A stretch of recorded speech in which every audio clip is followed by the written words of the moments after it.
அஸ்ஸலாமு அலைக்கும் வரஹ்மத்துல்லாஹி வபரகாத்துஹு. தினமும் ஒரு ஹதீஸ். அல்லாஹுவின் தூதர் ஸல்லல்லாஹு அலைஹி வஸல்லம் அவர்கள் சில ஆடுகளை என்னிடம் கொடுத்து அவற்றை தமது தோழர்களுக்கு பங்கு வைத்து கொடுக்குமாறு கட்டளையிட்டார்கள். நானும் அவ்வாறு செய்தேன். இறுதியில் ஒரு ஆட்டுக்குட்டி மீதமானது.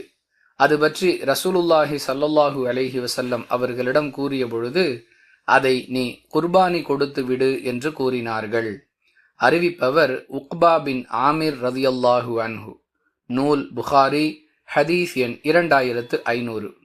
அன்பிற்குரிய அல்லாஹுவின் நல்லடியார்களே, ஒரு ஆடு மட்டுமே மீதமாக இருக்கிறது என்ற நிலையில் அதை பங்கு வைப்பதற்குரிய எளிமையான வழிமுறை, அதை அறுத்து பலியிட்டு அதன் இறைச்சியைத்தான் பங்கு வைக்க முடியும். இதையே அல்லாஹுவின் தூதர் ஸல்லல்லாஹு அலைஹி வஸல்லம் அவர்கள் இவ்வாறு வழிகாட்டி இருக்கிறார்கள்.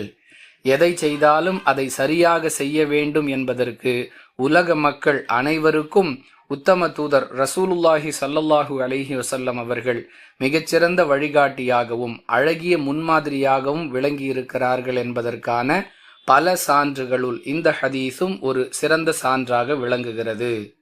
வாஹிரு தஅவானா அனில் ஹம்துலில்லாஹி ரப்பில் ஆலமீன். அஸ்ஸலாமு அலைக்கும் வரஹ்மத்துல்லாஹி வபரகாத்துஹு.